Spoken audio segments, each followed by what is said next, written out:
नमस्कार दोस्तों, स्वागत है आपका हमारे YouTube channel Sachin classes a journey for gold में। आज हम कक्षा 11वीं की रसायन विज्ञान के पहला अध्याय जिसका नाम है रसायन विज्ञान की कुछ मूल अवधारणाएं, ये हमारी रसायन विज्ञान के अध्याय 1 यानी पहला ही अध्याय है। तो आज हम इसका अध्ययन करेंगे। तो जैसा कि रसायन विज्ञान अभी आप लोग 10th क्लास पास करके आए हैं, तो ये सब्जेक्ट जो है रसायन विज्ञान आप लोगों के लिए एक नया सब्जेक्ट है।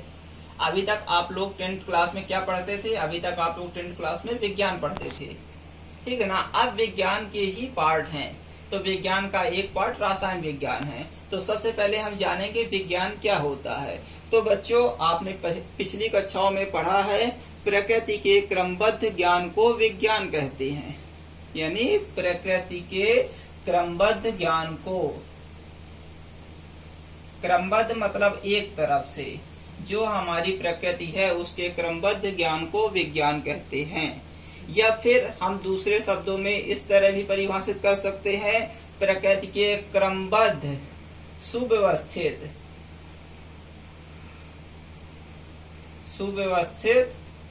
ज्ञान को विज्ञान कहते हैं। मतलब एक ही, यानी विज्ञान को हम कई तरह से परिभाषित कर सकते हैं।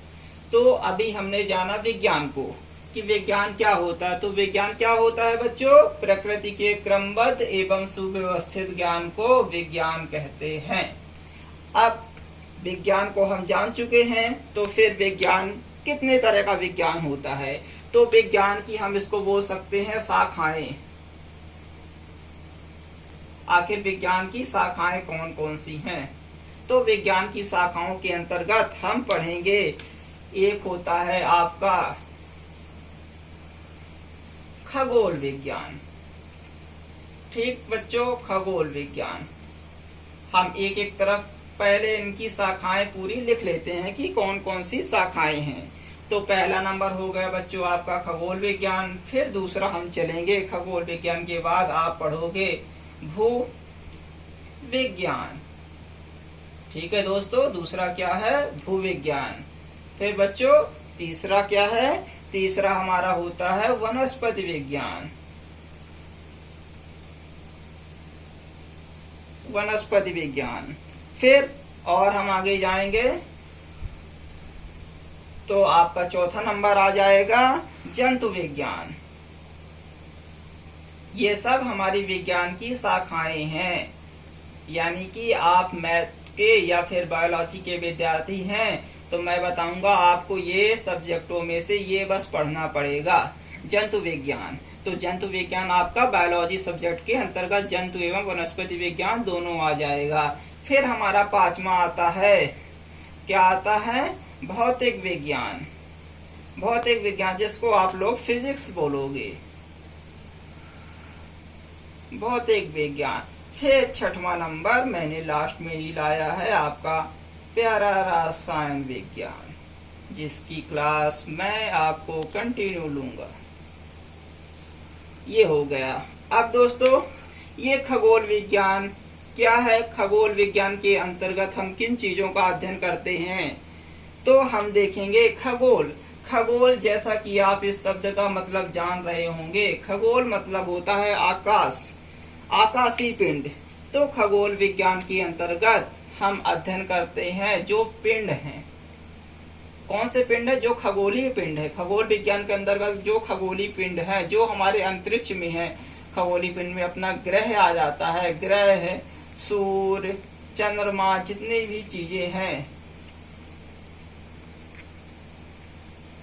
चंद्रमा, इन सब का अध्ययन करते हैं। यानी कि हमारे अंतरिक्ष में जो कुछ भी हो रहा है उसका अध्ययन हम किसके अंतर्गत करते हैं? खगोल विज्ञान। खगोल विज्ञान को अगर हम बात करें इंग्लिश में एस्ट्रोनॉमी भी कहते हैं। क्या कहते हैं बच्चों? एस्ट्रोनॉमी। फिर भू विज्ञान। खगोल विज्ञान की परिभाषा हमने कहाँ से ली थी? खगोल शब्द से। खगोल मतलब अंतरिक्ष में जो भी पिंड हैं।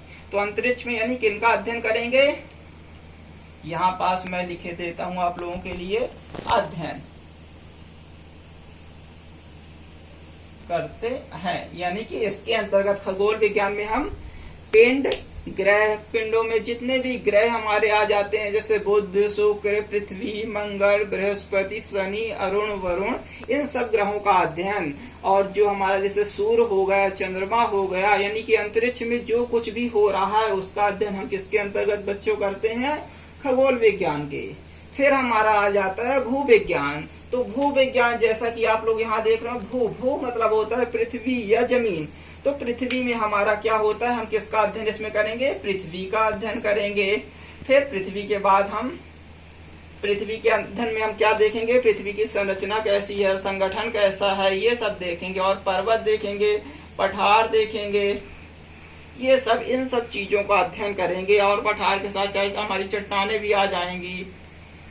यानी कि जमीन में जो भी हो रहा है, भू में, चाहे वो जमीन के ऊपर कुछ परिवर्तन हो रहा हो, जैसे पर्वत, पठार और चट्टान टाइप का, या फिर जमीन के अंदर कोई भी परिवर्तन हो रहा हो, उसका अध्ययन हम किसके तहत करेंगे? भू विज्ञान के। फिर हम वनस्पति विज्ञान के। वनस्पति विज्ञान में जैसे आपने वनस्पति समझ गए होंगे, वनस्पति मतलब हम किसमें अध्ययन, इसमें किसका अध्ययन करते हैं? पौधे। पौधे आप समझ गए होंगे। और पौधों के साथ साथ आप जैसे इनकी जड़ें होंगी, जैसे जो हमारी वनस्पति में आपने देखा होगा कि छोटा कोई पौधा बोल देते हैं कि ये वनस्पतिक पौधा है। जैसे हमारी नीम को बोल देते हैं नीम की पत्तियां खाइए, तो नीम भी एक वनस्पति टाइप का पेड़ है। तो पौधे, पेड़ और जड़ें हो गया। इसके साथ साथ आप इनके बीज जो रहते हैं, बीज हो गया, फल हो गया, ये सब वनस्पति विज्ञान के अंतर्गत हम अध्ययन करते हैं।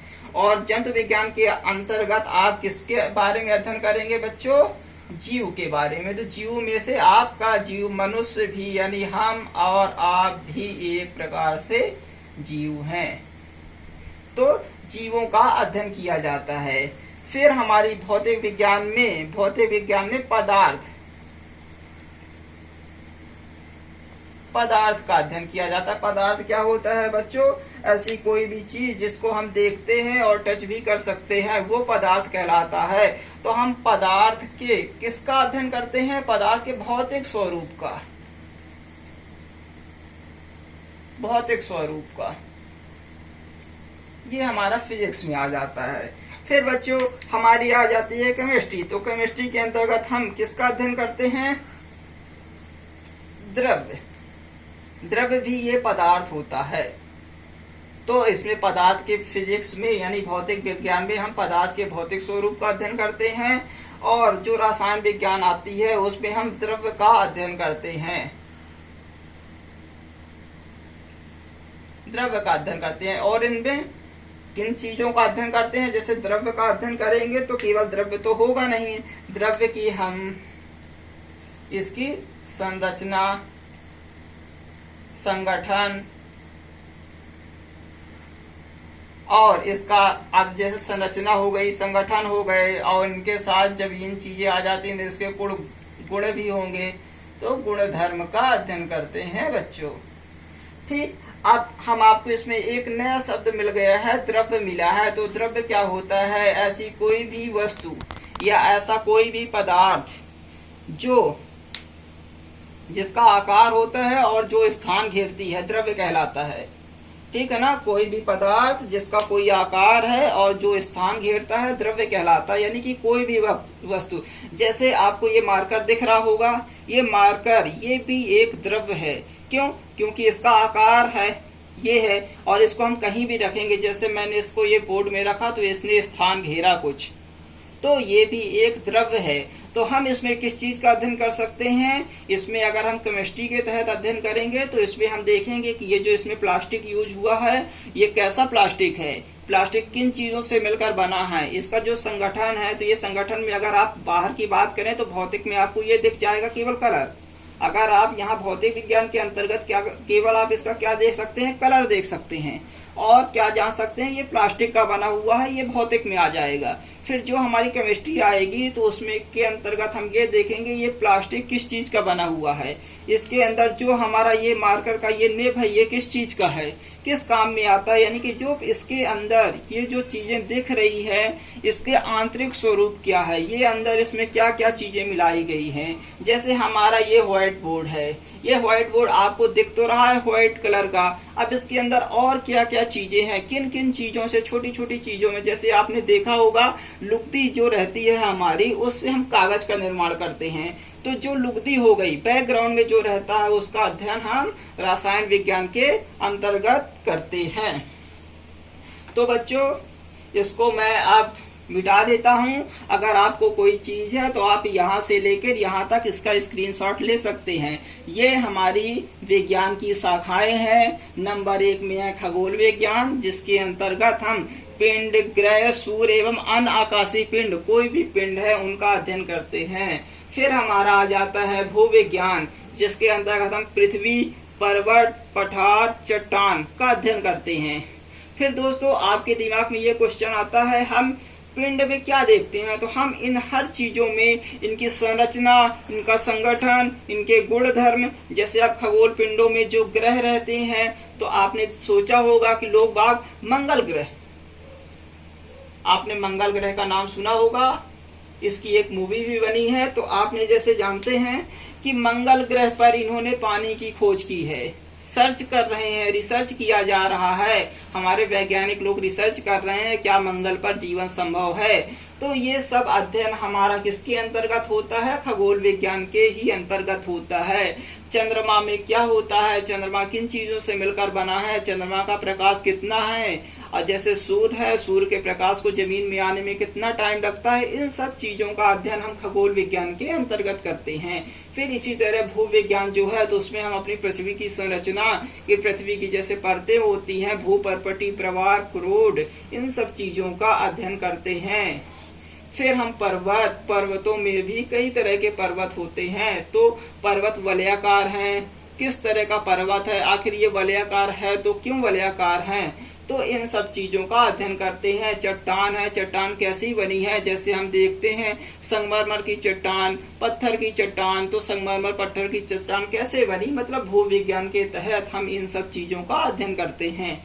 फिर हमारा आ जाता है वनस्पति विज्ञान। वनस्पति में हम पौधों में हमारी पौधों छोटा रूप है, ये पेड़ बड़ा रूप है। पहले हमारा पौधा रहता है, पौधा जब बड़ा हो जाता है तो वो कुछ पौधे पेड़ का रूप ले लेते हैं, कुछ पौधे ही हमेशा उनको हम पौधों के नाम से जानते हैं, जिनका आकार बड़ा हो जाता है। जैसे आम का वृक्ष है उसको हम पेड़ कहेंगे, जामुन का है वो पेड़ कहेंगे। कुछ छोटे पौधे रहते हैं जैसे टमाटर का अगर कोई पेड़ है तो उसको हम पेड़ नहीं बोलेंगे, टमाटर का हमेशा पौधा ही रहेगा, वो स्टार्टिंग से लेकर आखिरी तक पौधा ही रहेगा।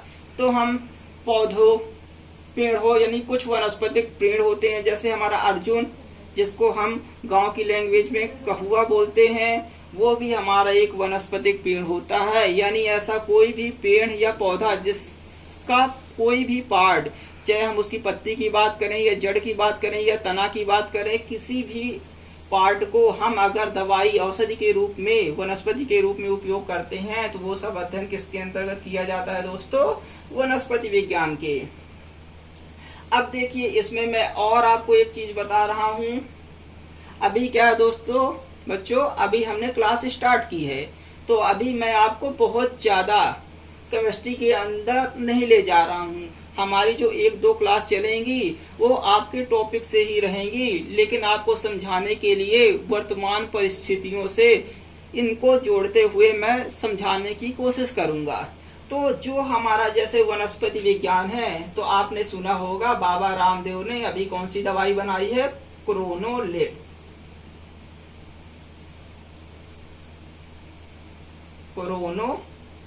ये जो दवाई बनाई है तो बाबा रामदेव आपने जानते हैं वो जड़ी बूटी, वनस्पति, इनसे संबंधित वो दवाई है। तो वो दवाई अगर हम बोलेंगे किसके अंतर्गत बनाई गई है, जो उन्होंने बनाई है, आपने बहुत से मीडिया में एडवर्टाइजमेंट के माध्यम से सुना होगा इस दवाई के बारे में। तो वो किससे बनाई गई? वनस्पति। उसमें आपने देखा होगा कि किन किन चीजों का, काली मिर्च, अश्वगंधा, इन सब चीजों का संगठन है। तो वो जो दवाई बनी है तो वनस्पति विज्ञान के अंतर्गत बनी है।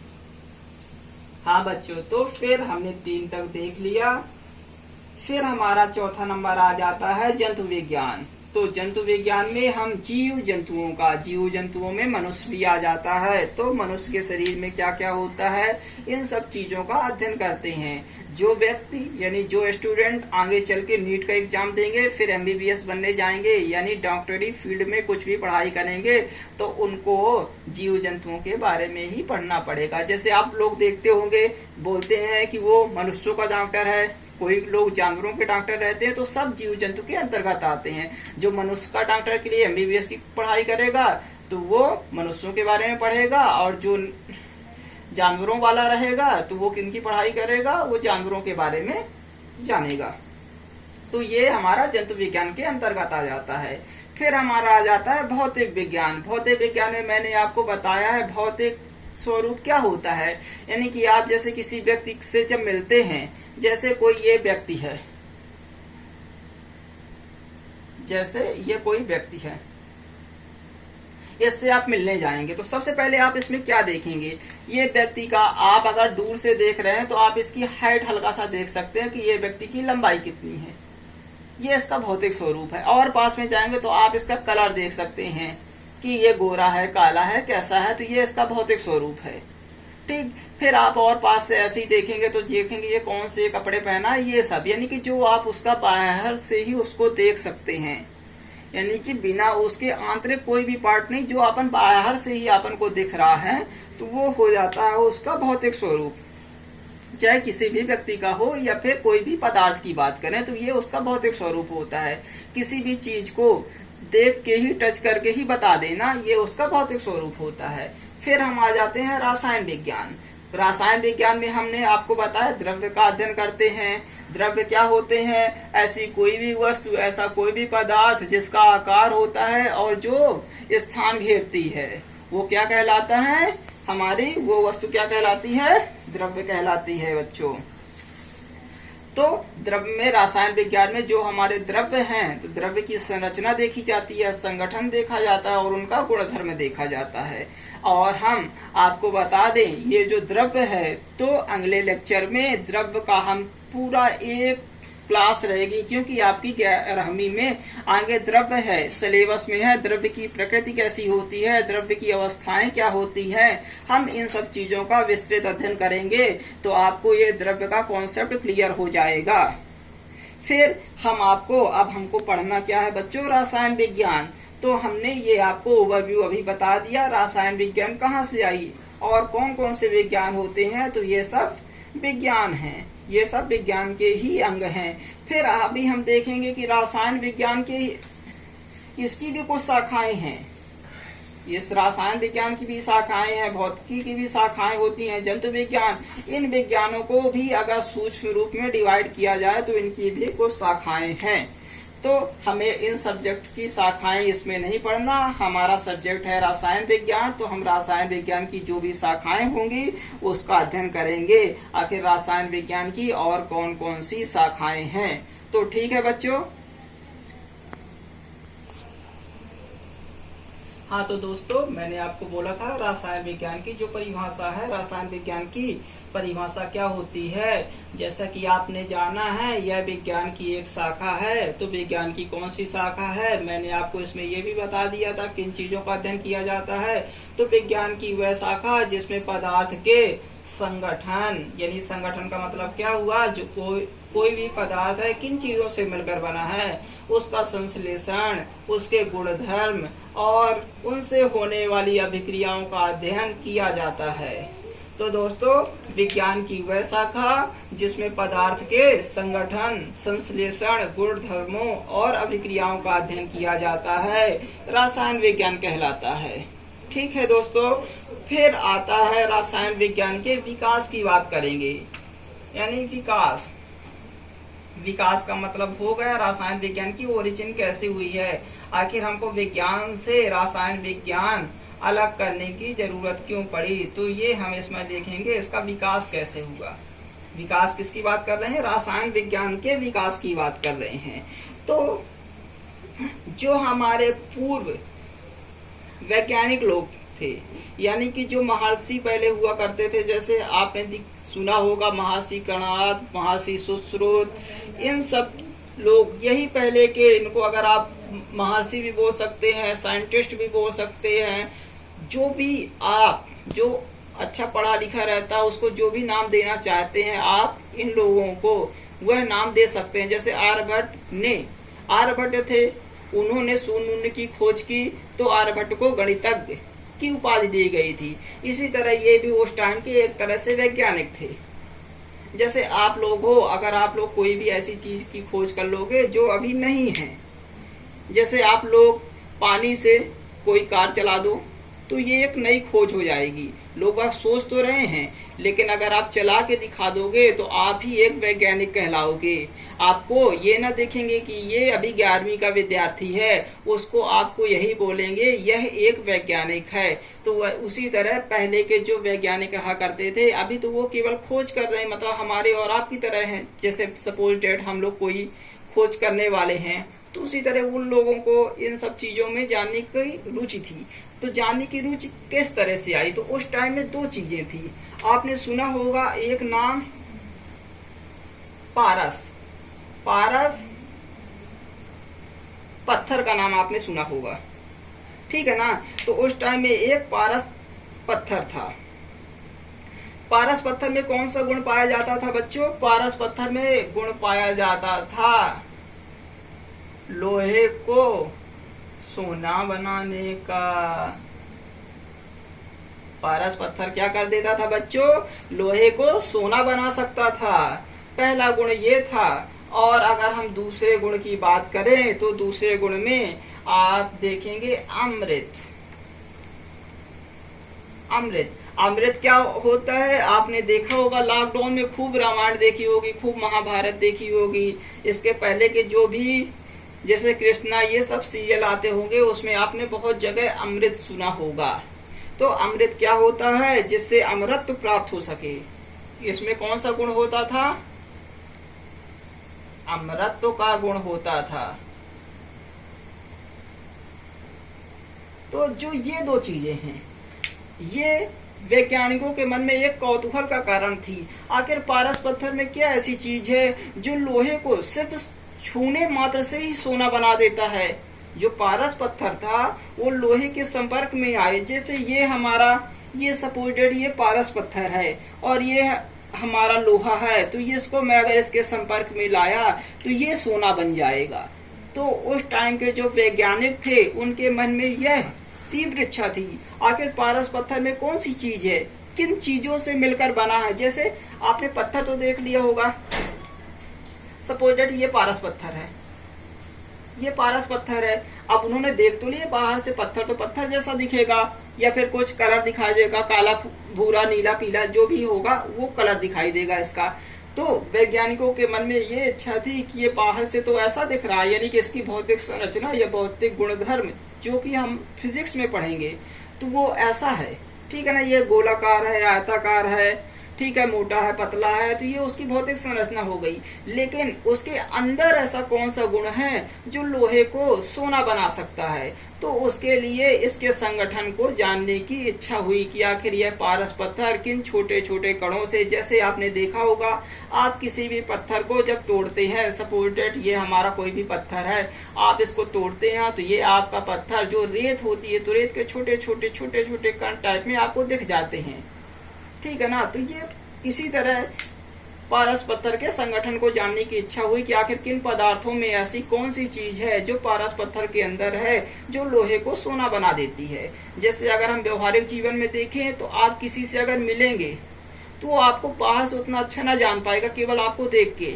जब आप बोलना स्टार्ट करोगे, जब आप उससे बोलोगे, अगर आप उससे प्यार से बात करोगे तो सामने वाला आपको समझेगा अच्छा बालक है।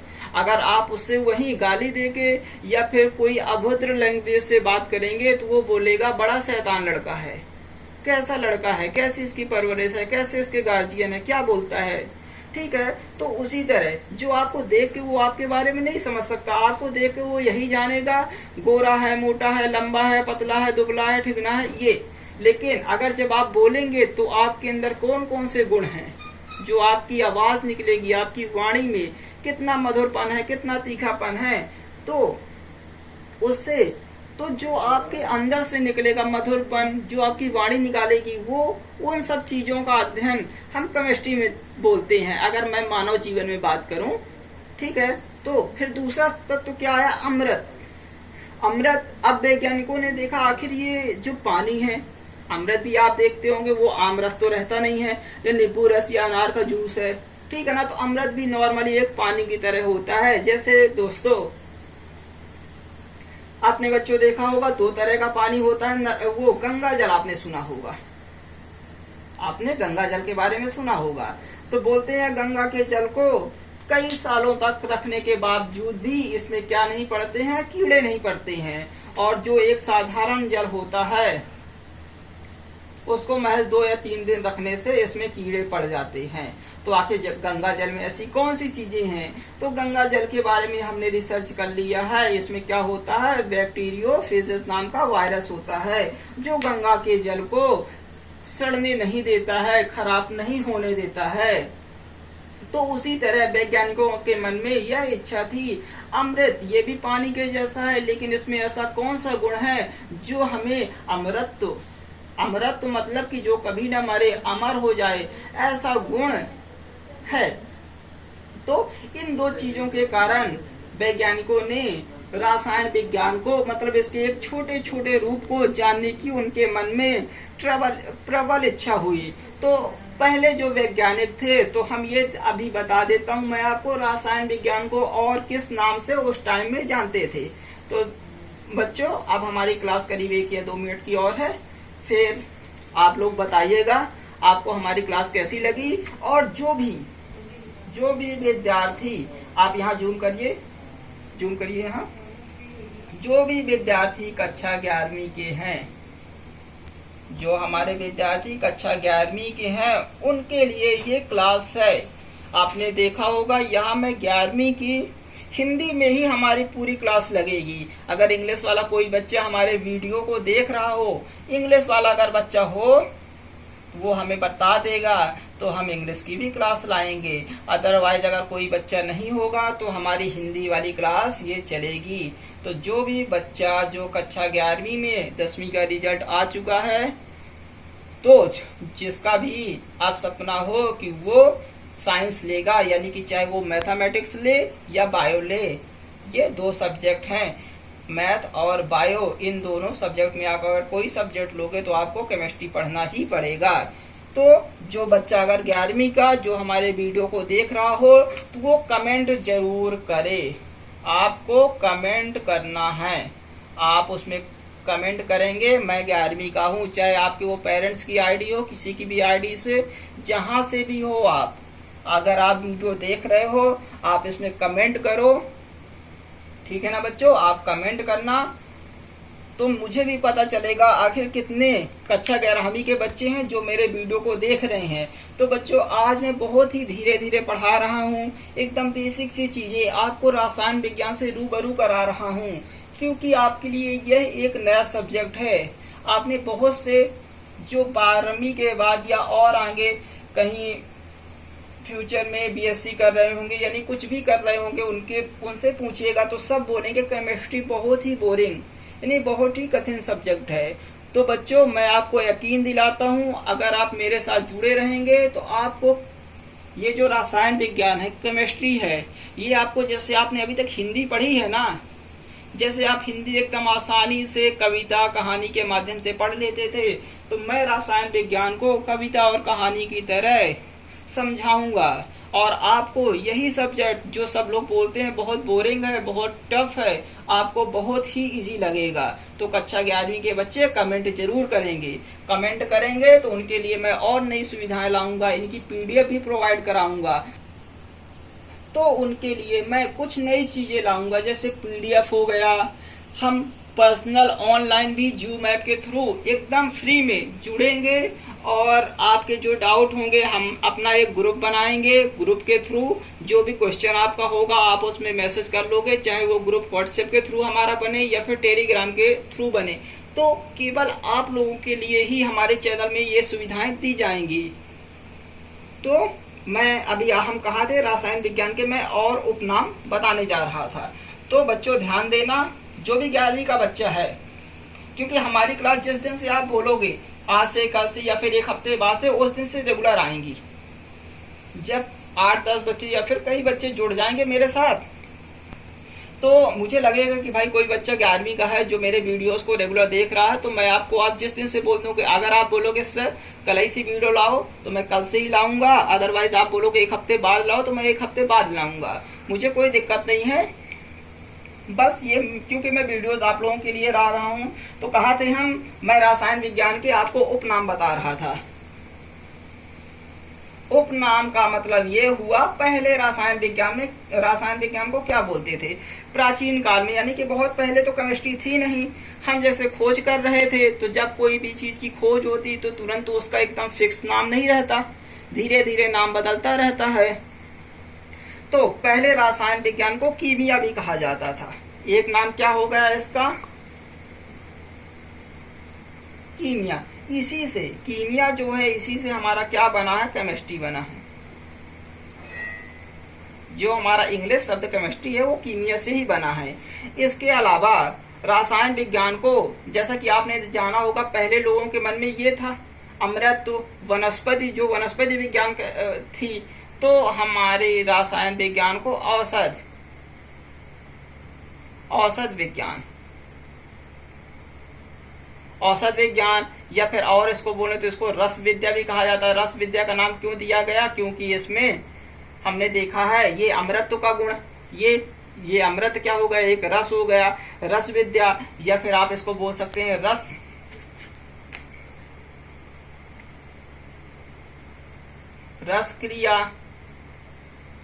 रस क्रिया हो गया आपका, इसको आप और बोल सकते हैं, मतलब जैसे जैसे लोग थे वैसा वैसा नाम हो गया। रस तंत्र भी बोलते थे, तो ये इसके प्राचीन नाम थे। प्राचीन काल में इसको इन नामों से भी जाना जाता था। आधुनिक टाइम में हमने एक और इसका नाम अपने से ऐड कर दिया है। कौन सा नाम ऐड कर दिया है, अणुओं और परमाणु विज्ञान। क्योंकि आप देखेंगे आगे जैसे ही हम केमिस्ट्री पढ़ते जाएंगे, रसायन विज्ञान को पढ़ते जाएंगे, तो हम इसके हर जगह अणु और परमाणु के बारे में ही पढ़ेंगे। क्योंकि आपने देखा है इसमें अपन को तत्वों का संगठन पढ़ना है, तो तत्वों का संगठन, तो सबसे छोटा कण परमाणु होता है, परमाणु से मिलकर अणु बनते हैं। तो अगर हम किसी भी तत्व के, किसी भी पदार्थ के संगठन की बात करेंगे, तो संगठन में हम अणु की बात करेंगे और परमाणु की बात करेंगे। तो बच्चों आप बताना इसके। अभी मैं आपको और एक चीज बता देना चाहता हूँ, जैसे हमने रामदेव बाबा की कोरोनिल दवाई के बारे में जाना है, उसी तरह जो कोरोना के लिए जो हमारी फार्मास्यूटिकल दवाई कंपनियां हैं, जिनको हम अंग्रेजी दवाई बोलते हैं, तो वो सब रसायन विज्ञान से ही, जैसे अभी भारत बायोटेक कंपनी है, तो वो भी दवाई बना रही है, तो वो किसके अंतर्गत आएगी, वो जितनी दवाइयां हैं तो रसायन के अंतर्गत आएंगी, ये क्योंकि ये रासायनिक पदार्थ है, रसायन विज्ञान के अंतर्गत आएंगी।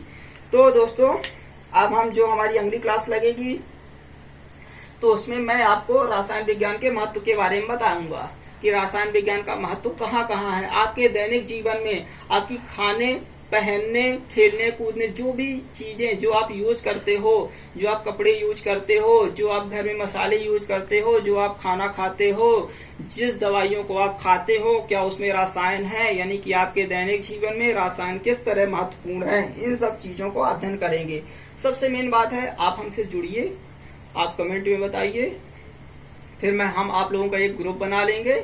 तो जो पढ़ाई हम करेंगे, तो मैं डेली यहाँ पढ़ाऊंगा, फिर ग्रुप में आप लोगों का एनालिसिस होगा, मैं चेक करूंगा ग्रुप के माध्यम से कि आप लोगों ने नोट्स बनाई, आप लोगों को कहीं डाउट तो नहीं हो रहा है। क्योंकि बच्चों आपको पहली बार ये रसायन मिल रही है एक अलग स्वरूप में। आपकी किताबें भी जो आएंगी तो करीब मोटी मोटी आएंगी। अभी तक आप एक इतनी पतली सी बुक में रसायन भी पढ़ लेते थे, उसमें थोड़े दो चार पार्ट रहते थे, भौतिक के भी दो चार पार्ट रहते थे, और इसी तरह जीव विज्ञान के भी रहते थे।